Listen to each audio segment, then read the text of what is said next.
Hello everyone, welcome back to my channel. आपका स्वागत है क्लास विद मानसी में मेरे साथ, जहां पर आज से हम शुरू करने वाले हैं जनरल इंट्रोडक्शन ऑफ एमपी। जैसे कि आप सभी जानते हैं, अभी आने वाले टाइम में बहुत सारे एमपी के एग्जाम्स लगे हुए हैं और सिर्फ एक एस्पिरेंट होने के नाते ही नहीं, एमपी के सिटीजन होने के नाते भी हमें बेसिक जानकारी एमपी के बारे में पता ही होनी चाहिए। तो मैं आज आपको इस वीडियो के द्वारा जनरल इंट्रोडक्शन दूंगी एमपी के बारे में, कुछ खास बातें। तो चलिए दोस्तों, हम शुरू करते हैं बिना किसी देरी। तो जैसा कि आपको इसमें दिख रहा है, सबसे पहले हम जो कवर करने वाले हैं वो है नेम ऑफ द एमपी। हम सभी जानते हैं कि हमारे एमपी को मध्य प्रदेश कहा जाता है, लेकिन इसका नाम मध्य प्रदेश रखा क्यों गया? तो इसकी क्योंकि हम जब जानते हैं कि हमारी जो कंट्री है इंडिया में जो इसकी लोकेशन है वो बिल्कुल सेंटर में है, तो सेंटर को हिंदी में क्या कहा जाता है? मध्य। इसलिए इसका नाम क्या रखा गया? मध्य प्रदेश। और ये नाम सजेस्ट किसने किया? हमारे देश के first prime minister Pandit Jawaharlal Nehru ji ने इसका नाम बताया है। तो उसी के बाद हमारे मध्य प्रदेश को मध्य प्रदेश का नाम दिया गया है। इसके बाद हम बात करते हैं इसके स्टेट सिंबल की। तो जैसा कि आप देख रहे हैं, यहाँ पर एक ये सर्कल बना होता है और इस सर्कल के बाहर 24 स्तूपाज होते हैं जो हमें 24 घंटे सतर्क रहने का संदेश देते हैं। इसके अलावा यहाँ पर ऊपर लिखा रहता है मध्य प्रदेश शासन, ये नीचे लिखा रहता है सत्यमेव जयते। इसके बाद यहाँ right hand side and left hand side दोनों तरफ, एक तरफ चावल की बालियाँ और एक तरफ गेहूं की बालियाँ, ये दोनों लगी हैं। और बीचों बीच हमारे स्टेट का ट्री यानी कि बैनियन ट्री बना हुआ है और आप ये देख पा रहे हैं ये अशोक स्तंभ भी है। ऐसा कुछ हमारे एमपी का सिंबल दिखता है। इसके अलावा हमारा जो नेक्स्ट है स्टेट फ्लावर, तो जैसा कि आप ये देख पा रहे हैं, ये ब्यूटीफुल सा वाइट लिली, यही हमारे स्टेट का फ्लावर है, जिसका साइंटिफिक या बॉटनिक नेम जो है वो लिलियम कैंडिडम है। तो लिलियम कैंडिडम है, हम ऐसे कैंडी के रूप में याद कर सकते हैं कि वाइट कलर की एक कैंडी है, तो यही हमारे एमपी का स्टेट फ्लावर है। तो हम चलिए नेक्स्ट स्लाइड पे चलते हैं स्टेट एनिमल के बारे में। तो जैसा कि आप सभी जानते हैं, हमारे एमपी का जो स्टेट एनिमल है वो है स्वैम्प डियर। स्वैम्प डियर का बॉटनिकल नेम यानी कि साइंटिफिक नेम है रूसवर्स डियाउसेली, और इसका एक इमेज बनाया है रोहन चक्रवर्ती ने, जिसका नाम दिया गया है भूर सिंह द बारासिंगा, जो एक टाइप का सिंबल है, जो आपको इसका सिंबल आपको कान्हा नेशनल पार्क या कान्हा टाइगर रिजर्व के फ्रंट पे भी दिखेगा। तो ये हमारा बारासिंगा इसको हिंदी में कहा जाता है। इसी के साथ हमारी जो स्टेट बर्ड है वो कौन है? ये पैराडाइज फ्लाई कैचर, इसको हिंदी में शाह ए बुलबुल भी कहा जाता है और जिसका साइंटिफिक नेम है टर्प्सीफोन पैराडाइज। तो जैसा कि हम इसका याद कर सकते हैं ऐसे कि एक बर्ड है, वो बहुत ऊपर आसमान में उड़ रही है, तो हम उसे आवाज़ लगाएंगे तो वो सुन नहीं पाएगी, तो इस फ़ोन से हम इसे याद रख सकते हैं कि फ़ोन लगाते हैं हम उसे तो वो बर्ड हमारे पास आ जाती है। इसके बाद हम आगे बढ़ते हैं। हमारे स्टेट का जो गेम है दोस्तों वो है मलखम्ब, और ये मलखम्ब की जो एकेडमी है वो उज्जैन में है।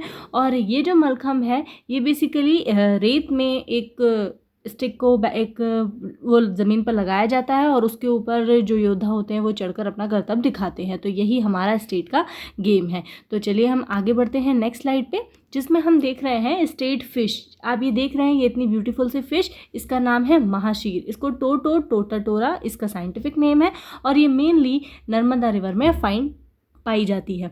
तो इसलिए महाशीर जो है वो हमारे स्टेट की फ़िश मानी जाती है। अब जैसा कि आप सभी को पता होगा कि हमारा एमपी डे यानी कि हमारा एमपी जो है वो 1 नवंबर को बना है।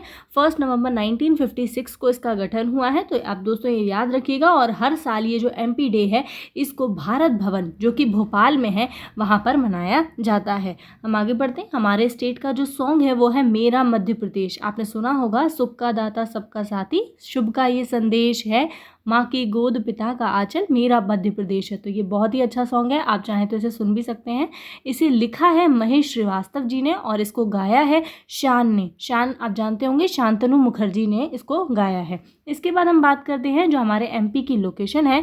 जैसे कि हम जानते हैं कि हमारे यहाँ 4 डायरेक्शंस होती हैं, तो नॉर्थ, साउथ, ईस्ट और वेस्ट। तो इसमें जो हमारा एमपी है वो जो ये लंबी वाली लाइन होती है इसको हम लॉन्गिट्यूड्स कहते हैं, और ये जो लेटी हुई लाइंस होती हैं इसको हम लैटिट्यूड्स कहते हैं।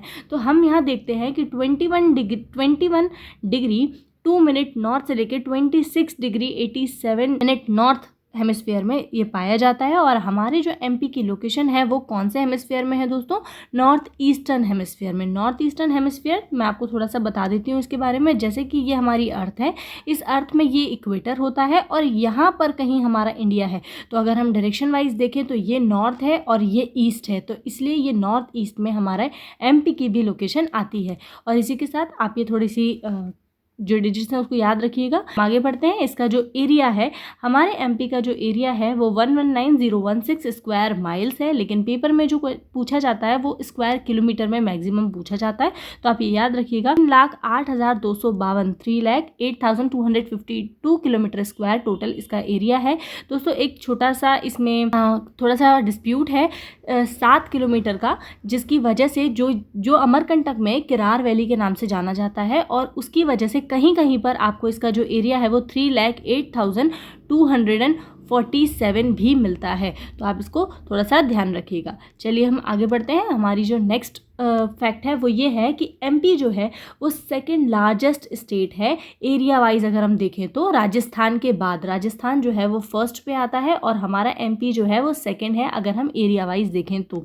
और यदि हम आप सबको पता होगा कि हमारा जो एमपी है वो छत्तीसगढ़ से पार्टीशन हुआ है उसका, तो अगर हम बात करें कि पार्टीशन होने से पहले जो हमारा एमपी है वो सबसे लार्जेस्ट था, जिसका पहले जो एरिया था वो 446,443 किलोमीटर स्क्वायर था, तो आप इसको भी थोड़ा सा याद रखिएगा। इसके अलावा हमारा जो छत्तीसगढ़ है जब वो एमपी से डिवाइड हुआ या पार्टीशन हुआ उसका, तो 30% एरिया जो है टोटल एमपी का वो छत्तीसगढ़ में चला गया। और एमपी जो है बाय पॉपुलेशन अगर हम देखें तो 5th लार्जेस्ट स्टेट है। तो 5th लार्जेस्ट, फर्स्ट पे हमारा कौन सा आता है यूपी, सेकंड पे आता है महाराष्ट्र, थर्ड पे आता है बिहार, फोर्थ पे आता है वेस्ट बंगाल, और फिफ्थ पे आता है हमारा एमपी। आई होप दोस्तों आपको ये समझ में आया होगा। तो चलिए दोस्तों अब हम कंटिन्यू करते हैं आगे अपनी कैपिटल्स ऑफ एमपी के साथ। जैसे कि हम सबको पता है कि एमपी की जो कैपिटल है वो भोपाल है, लेकिन सिर्फ एडमिनिस्ट्रेटिव कैपिटल यानी कि जहाँ पर सारे कार्यालय होते हैं या जहाँ पर सारे ऑफिसेज होते हैं सिर्फ वही कैपिटल नहीं होती, अलग अलग एरियाज़ में अलग अलग कैपिटल्स होती हैं। तो आज हम उन सभी कैपिटल्स के बारे में पढ़ने वाले हैं। तो जैसा कि आप सबसे पहले देख रहे हैं कि ये एडमिनिस्ट्रेटिव कैपिटल है, तो हमारे एमपी की जो एडमिनिस्ट्रेटिव कैपिटल जो है वो भोपाल में है।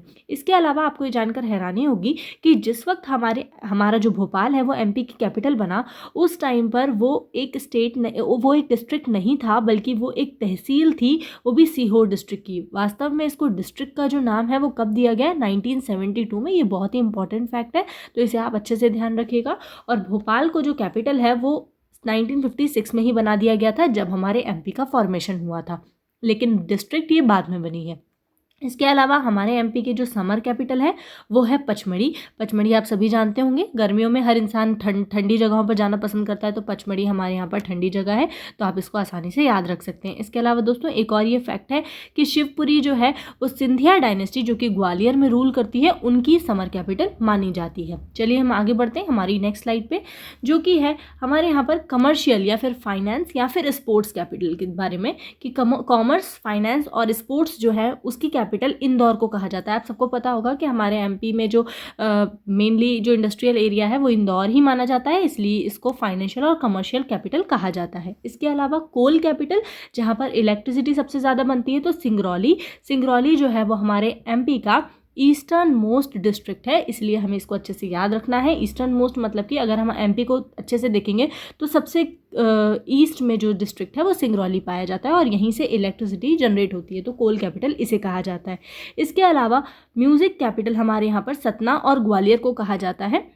सतना और ग्वालियर में आप जानते होंगे उस्ताद अलाउद्दीन खां जो हैं उन्होंने मैयर बैंड की स्थापना करी थी ग्वालियर और सतना में, मैहर में, जिसकी वजह से इसको एक म्यूज़िक कैपिटल का नाम दिया गया। इसके अलावा हम आगे बढ़ते हैं। कल्चर और संस्कार कैपिटल जो है वो जबलपुर कहा गया है। आचार्य विनोबा भावे को सभी जानते हैं, तो ये जो आचार्य विनोबा भावे हैं इन्होंने जबलपुर को हमारी कल्चरल कैपिटल कहा क्योंकि यहाँ पर हाईएस्ट लिटरेसी रेट है, यानी सबसे ज़्यादा पढ़े लिखे लोग अगर हम देखेंगे एमपी में वो जबलपुर में माने जाते हैं, इसलिए इसको कल्चरल और संस्कार कैपिटल का नाम दिया गया। इसके बाद हम आगे बढ़ते हैं, तो हमारी जो मैंगनीज और कॉपर इनकी जो कैपिटल है वो बालाघाट में पाई जाती है, और बालाघाट में भी मलाज खंड में। इसे हम कैसे याद रख सकते हैं, मलाज यानी माल, हम माल से इसको याद रख सकते हैं। तो मैंगनीज और कॉपर ये दोनों ही माल की कैटेगरी में आते हैं, और इसको अगर आप पाना चाहते हैं तो उसके लिए आपके पास बल होना चाहिए, तो बालाघाट मलाज खंड से आप एसोसिएट कर सकते हैं।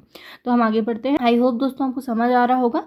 तो हमारी जो आगे है वो हम ये देखते हैं कि हमारे एमपी की हाईएस्ट पीक कौन सी है। यानी सबसे ऊंची चोटी कौन सी है, तो धूपगढ़ चोटी जो कि पचमढ़ी में है, सतपुड़ा रेंजेस पर ये पाई जाती है। मैं आपको पूरा माउंटेन जब टॉपिक कवर कराऊंगी तो इसको अच्छे डिटेल में बताऊंगी। अभी आप सिर्फ इतना याद रखिए कि एमपी में जो हाईएस्ट पीक है वो धूपगढ़ है। इसके अलावा पचमढ़ी, इसकी हाइट जो है वो है 1350 मीटर, तो आप इसको भी याद रखिएगा। इसके अलावा हमारे एमपी में जो पचमढ़ी है वहाँ पर जो सतपुड़ा रेंजेस मैंने अभी आपको बताई, ये जो सतपुड़ा रेंजेस है यहाँ पर टोटल 3 हिल्स पाई जाती हैं, मैकाल हिल्स, महादेव हिल्स और राजपीपला हिल्स। इसको हम डिटेल में बाद में कवर करने वाले हैं। तो हम आगे बढ़ते हैं। जैसे कि हमने पढ़ लिया कि एमपी की हाईएस्ट पीक, उसी तरीके से लोएस्ट पॉइंट जो होता है एमपी का वो कौन सा है, नर्मदा वैली। तो ये नर्मदा वैली सिर्फ एमपी का ही नहीं, पूरे इंडिया का भी लोएस्ट पॉइंट माना जाता है, इसलिए आप इसे अच्छे से याद रखिएगा। इसके अलावा न्यूएस्ट माउंटेन कौन सा है हमारे एमपी का, तो ये सतपुड़ा। सतपुड़ा क्यों है ये न्यूएस्ट माउंटेन, क्योंकि ये एक फोल्डेड माउंटेन है और ये हर बार इसकी हाइट बढ़ती जाती है, तो इसलिए इसको न्यूएस्ट माउंटेन की कैटेगरी में रखा गया है। इसी तरीके से हमारे इंडिया का भी न्यूएस्ट माउंटेन कौन सा है, हिमालय, जिसकी हाईएस्ट पीक आप सबको पता होगी माउंट एवरेस्ट है। इसके अलावा अगर हम आगे बढ़ें तो हमारा नेक्स्ट पॉइंट है ओल्डेस्ट माउंटेन। हमारे एमपी का जिस तरीके से न्यूएस्ट माउंटेन सतपुड़ा है, उसी तरीके से ओल्डेस्ट माउंटेन जो है वो विंध्याचल रेंजेस को कहा जाता है। इसके अलावा अगर हम इंडिया की बात करें साथ ही साथ में, तो इंडिया जो है वहाँ पर अरावली रेंजेस जो कि राजस्थान में पाई जाती हैं, वो हमारे इंडिया का ओल्डेस्ट माउंटेन माना जाता है। आई होप दोस्तों आपको ये सबको समझ में आ रहा होगा। और इसी के साथ हमारा ये आज का वीडियो कंप्लीट होता है। Thanks for watching. और अगर आपको कोई भी डाउट है तो आप मुझे कमेंट सेक्शन में कमेंट कर सकते हैं, मेरे चैनल को सब्सक्राइब कर सकते हैं, क्योंकि आने वाले टाइम में मैं एमपी के सारे टॉपिक्स इस पर कवर कराने वाली हूँ। Thank you so much.